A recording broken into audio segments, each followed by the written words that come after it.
Wake that ass up. Early in the morning. The Breakfast Club.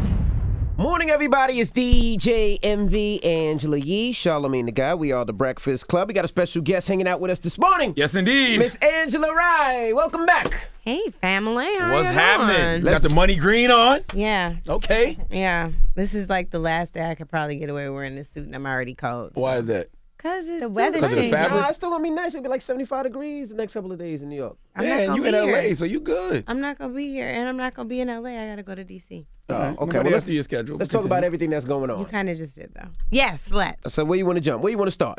Debates last night? Was there any clear-cut winners last night? Oh, guess we're starting with debates. Yes. So, Where do you want to start? Last night's debate. Right, exactly. Where do you want to debate? Never mind. All right. I think that there was a clear winner, and it's not because of performance. It's because the amount of attention that was given, the number of attacks that she received, and that's Elizabeth Warren. Oh, because she was already in the lead, so now that they're attacking her. it's Yeah, like, or at okay. least in some of the polls she's leading. Gotcha. And so I thought that was pretty fascinating. I think the other thing that was interesting to me is because of where we are in primary season, we have a long road to go to Iowa. The other clear winner to me is like space and opportunity. So there are clear front runners, but I think Joe Biden was almost invisible last night. Yes, he was. And so I think that there's a ton of space and opportunity for candidates who are on the lower threshold, but still have some opportunity if they can keep their cash on hand up. And You then think Joe Biden was so quiet because of what's happening with his son? it could be that. But it also, I struggled to understand some of his answers.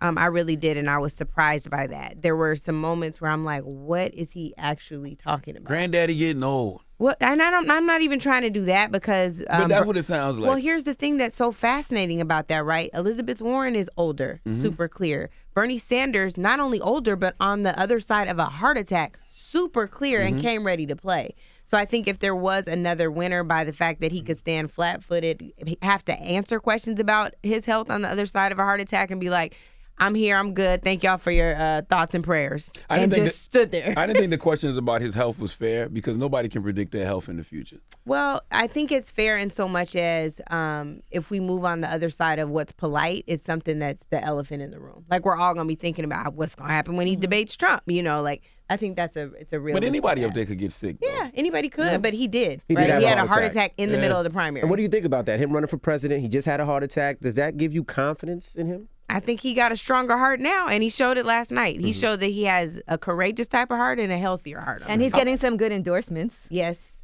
Yeah. They are coming up this at the rally in Queens. It's been announced that 3 of the 4 members of the squad in Congress are endorsing Bernie Sanders. That is Alexandria Ocasio-Cortez, Ilhan Omar, and Rashida Tlaib, which is powerful. There's this whole discussion about whether or not on CNN last night. It's too urban. Right. They said urban? Yeah. They used the word urban? Yeah, which is fascinating. But I think it's also Nobody pushed back on that? I had just heard about it this morning. Oh, I hate the word urban. Especially in this context because I think it belittles the power of the squad. I got to sit down with all 4 members of the squad for a podcast, and they're incredible. For your podcast, For not my a podcast. I said, what did I say? You said a podcast. On one with Angela Rye. Well, there's only one podcast. There you go. Talk your age. There you go. No, but it was an incredible conversation, and I'm inspired by them, even if I don't agree with every single aspect of their politics, but I do agree with a lot of it. What about the optics of them being women of color and somebody like Senator Harris, who's a woman of color, not being able to garner, an endorsement from them or even support from them? You don't think the optics looks bad for Senator Harris on that? I think that there are other optics that look worse, right? Like if they're not completely aligned politically, their politics, at least the 3 of them, are more in alignment with Bernie Sanders. So why would we expect that they would endorse a candidate whose politics aren't aligned? I think that kind of plays into the idea of us being monolithic and having to see the world in the same way. Just for another example, Pete Buttigieg last night, who really demonstrated his moderate stripes, super moderate. I thought kind of almost smug yesterday. Too aggressive for me. I don't like Mayor Pete like that. I don't like aggressive Pete. He was not the normal, warm, friendly Mayor Pete, but he was super clear on how moderate he intends to be, and he's moderating, I think, really early to be going into a Democratic primary, but it shows that he sees weakness in Joe Biden. But to that point, he would become the first LGBTQIA president, and he's not in alignment with a lot of folks in the LGBTQIA community on politics. So we shouldn't expect. That was an IA. What's IA? I'm sorry. Oh my gosh. Look it up. Intersex. Look it up. I didn't know. Look it up. Look it up. But the point I'm raising is that everybody shouldn't be expected, like, because you're black, you need to be here. Because you're a woman, you need to be here. Like, it just doesn't work like that anymore. So who were the winners there are last a night? gazillion options. So who was the winner for last night? Who was the loser for last night? So I think, again, Warren is a clear winner. I think Bernie Sanders would be my second pick because of what he is on the other side of his health I scare. feel like Warren got her card pulled a couple times. She did, but I'm saying the fact that she didn't come out weaker from that. Which is wild to me. Like when Mayor Pete said to her, how do you intend to do all these things that she couldn't explain? Like, that's a valid question. It is a valid question, but I think the reality of it is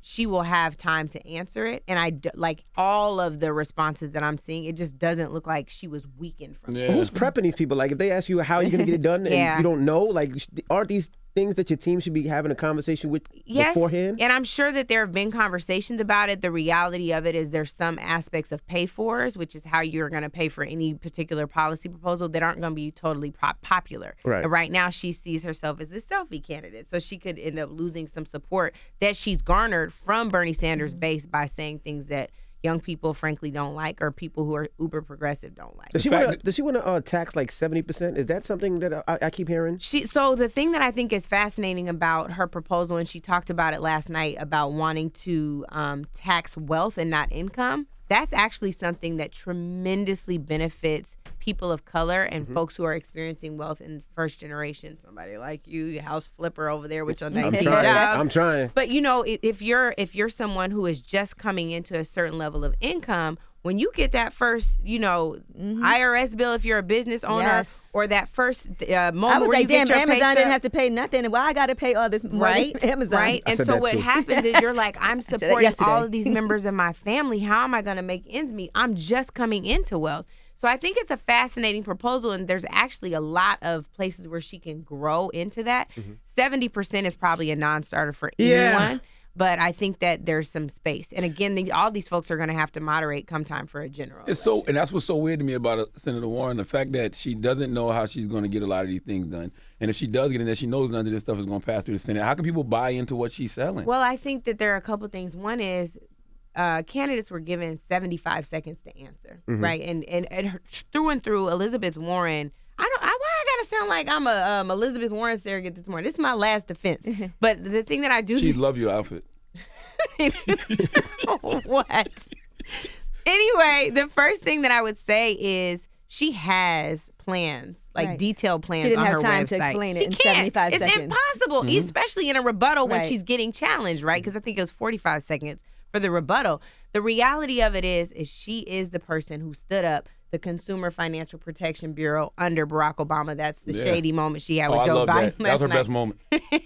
And I think the fact of the matter is she does know how to do a lot of these things. She's a wonk. She's a policy wonk. She's smart. She can figure it out. Doesn't mean it's going to be popular with everyone. And again, I think that this was more about not wanting to say things that aren't popular and less about her not knowing the answer. And what about Andrew Yang? His universal basic income, it seems like that is something that, as you know, he's been touting since the very beginning of his campaign.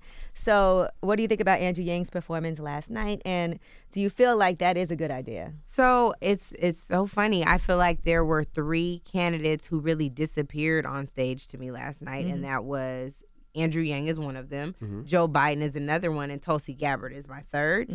Andrew Yang, I think, to me, he has to at some point develop, we're talking about Elizabeth Warren, who actually has plans, Bernie Sanders, who has plans, Joe Biden, who has plans. Andrew Yang is going to have to flush out some of these plans a lot more. You can only hand out so many checks, right? So I think that that's a problem. Andrew Yang is Ant-Man. Like, he's cool. He has some moments, but he shouldn't lead the Avengers. Okay, that's fine. Yes, and maybe he should. Everything doesn't go back to comics, bro. Yes, it does. What is happening in here? The other thing that I would say is there were some candidates who had meh performances, and I hate to say it because there are 2 people who also had strong moments, but for the general consensus I've seen, Beto, who I just did a podcast with, and Julian Castro, who had a really strong moment a Tatiana Jefferson. The only moment we had to talk about racial justice and police brutality and violence in that debate, because there was not a question on it, was from Julian Castro. But he didn't show up in any other moment to me. I didn't even understand why he brought that up in that moment. They were talking about gun control and gun violence. Because he was saying that gun violence, police violence is also gun violence. So does he want to take guns from the police? I didn't understand. No, I think that what he's saying is that regardless of what the policy prescriptions are, we have to ensure that there are parameters, that folks are accountable. And I'm glad that he pivoted in that way. There's no way that a shooting like that should have just happened a few days ago. I agree. And it'd be completely absent We're not from talking the about debate stage. That's right. I will say this. There need to be 7 people that need to drop out right now. Okay, who are your 7? Tulsi Gabbard, Tom Steyer, Cory Booker, Andrew Yang, Beto O'Rourke, Amy Klobuchar, Julian Castro. All of them can, him. All of them can go. Why? Because I just think, like you said, they only get 75 seconds to explain what their policies are to the American people. Everybody's not going to Elizabeth Warren's website. So let's keep the 5 that actually have a chance of winning this thing and let them be able to get more time to talk to the American people. It's interesting, though. Things have fluctuated so much from the beginning, There's a lot the of first options, debate though. to now. So those 5 are so diverse. The 7 I named have not gotten any traction. What you're doing by eliminating Cory Booker, for example, and Julian Castro, if Julian Castro was not on that stage, there wouldn't have been a mention of police violence. A core issue for us. When you look at the Black Futures Lab, Black Census they did this year, police brutality is one of the issues. Well, shouldn't that be up to the moderators, though? Yes, but in the meantime, what happens in a primary is you have people who talk about different policy issues that are important to them. And once those voices are absent, the issues become more diluted and less diverse. So let's bring Marianne Williamson back to talk about reparations. Let's bring Tim Ryan back to talk about mental health. She got to get poll numbers, and they have to raise money. I think there's too many options, too. I think people are confused. There are There's a too lot of much to look options. at. It's a lot. It's a lot. Yeah, And there those are a lot 5 are of options, but diverse. there's a lot of time. Well, Mayor Pete's gay. Elizabeth Warren's an Indian. Senator Oh, Harris my is a God. woman of color. I'm not- Bernie really Sanders. today? You know what? Let's Really Joe today? Biden. That's Really a today? diverse panel. I'm not doing this. Can we go to with you today. impeachment? Terrible. Where are we with impeachment? Are I we was close? wondering how you Let's said get to I was that. gonna ask. No, but you were like, where are we starting? I was like, really? You're asking where we're starting? Now, what about impeachment? Where are we? Oh, now? my God. Are we almost there? Are we close? Are we far? Is it going to happen? So here's what I have to say, and I have to tie this back into the debate really quick, just to give some kudos to somebody who you said who just made it to the debate stage for the first time. You already want him to drop out. Tom Steyer. He has been calling for Donald Trump's impeachment for 2 years. Me too. He said that. Yes, Right. you have. He was up here DJNV. talking about it. Yes, right? And Yeah. so I think that the reality of it is someone who had the foresight, Right. and the knowledge and the platform and the money to spend on commercials Right. should have the opportunity to weigh in on this a little bit. I think my biggest frustration right now, and I just probably have to get over it, is why did it take us so long? We had so many examples of corruption, so many examples of misleading statements, of conflicts of interest, frankly, violations of the emoluments clause just on their face. Like, why did we wait until there was this Ukrainian example with Joe Biden? And so I'm just irritated by that. You know it's too late, right? Shut up. It's too late. Anyway, It's too late. the bottom line is, what is too late? It's to be too late. complaining? Are you No, telling I'm me? talking about just the impeachment. when you see guys, when you see what Mike Pence and all of them are doing Sorry now. for telling you to shut up then. I thought you were talking about me whining. When you see My bad. I'm used to it. When you see Mike Pence and Rudy Giuliani and all of them not complying with subpoenas and Yeah. not complying with the impeachment inquiry, they're letting you know we don't give a damn about democracy. We don't give a damn about law. So do you think somebody like that in 2020 is going to peacefully transition out the White House if they lose? So I don't think that anybody expects for impeachment to mean peacefully transitioning anywhere. But I think the only pushback I would offer to you is that Republicans have one of their talking points right. And that is that with Bill Clinton and with Richard Nixon, there was a formal vote in the House before there was compliance with, subpoenas specifically related to impeachment. But it's not required. No, it's not required. But I am saying that part of it is right. In modern history, there has been a vote, and I think they're calling Nancy Pelosi's bluff. But not complying to subpoenas? But they haven't been complying with subpoenas. So why would we expect them to do different now? Exactly. So the lawlessness has been existing. So then take the vote. Like what's happening right now is, one, it was a lack of courage to not go forward with impeachment when we knew there was enough, right? When Jerry Nadler was telling us, when Adam Schiff was telling us, when the Mueller report told us. But now you have the votes, you have the support, but you're still not taking the vote because you're afraid that it is going to compromise the House, the wins in the House. In the long run, that's going to compromise our ability to keep the House. So I'm just super frustrated with the strategy because it seems so short-sighted, and it seems like we'll compromise democracy and what's the right thing to do. Democracy is compromised already. I agree, but it seems like we'll compromise it even more by not doing the right thing. And I think that makes everybody culpable at this point. Do you feel like it was now with the strategy as far as waiting for this long to start impeachment proceedings, there was a lot more support now than there was before? No, there is, but then that's the other thing. It's frankly whitening the process, right? So now there were articles that came out a couple weeks ago like touting these white women superheroes in Congress for being the real champions and the heroes of impeachment. No, I'm sorry, Maxine Waters. Right. No, I'm sorry, Al Green. These folks have been saying this. Congresswoman Waters went on the House floor and told everyone what a real patriot looks like in this day and age, given what we're experiencing, and it was almost ignored. So I'm kind of tired of that too. It's just like, just listen to the people who have the courage to say, this is the right thing to do. We have the process. We have the strategy. We see all the red flags. There's enough to move forward. So now there is, that Trump had this phone call where he was trying to withhold military aid, freeze military aid to Ukraine in exchange for this investigation of the Bidens. His chief of staff is involved. Chief of staff appoints who they call the three amigos, Rick Perry's brilliant self, the energy secretary, the European ambassador, and the special Shut up, man. Shut up, man. and the special envoy. The AG is involved. I've been calling it the Department of Injustice for a long time for a reason. And of course, the State Department is involved. And what you're seeing is there was massive corruption on every level. And so, to their credit, because I've criticized them now, they've waited until it's not just a smoking gun. There's a bomb, right? Like it's really, overwhelming. Yeah, it's so clear, and so I don't understand because it's so clear why they can't. Now just is take the time. Vote. Yeah, just take the vote. Angela, I gotta go. Yes, and also yesterday during the debates, like everybody would mention Russian interference in the elections, but there was no question about that. The question should be, okay, we know there was Russian interference. How do we combat that? Yeah, there was just mentions of it. So to me, I'm like, the fight is fixed in 2020, bro. Well, and it will be, especially because now it's clear that there wasn't just Russian interference. There was also Ukrainian interference. And we saw that it went down to the Florida gubernatorial race where Andrew Gillum was running. Yep. One of the Ukrainian businessmen was standing right behind Ron DeSantis, who was his opponent at the victory rally. So it's a huge problem. So what do we do? There's nothing we can do. Yes, there is. They need to vote on the election security bills, one.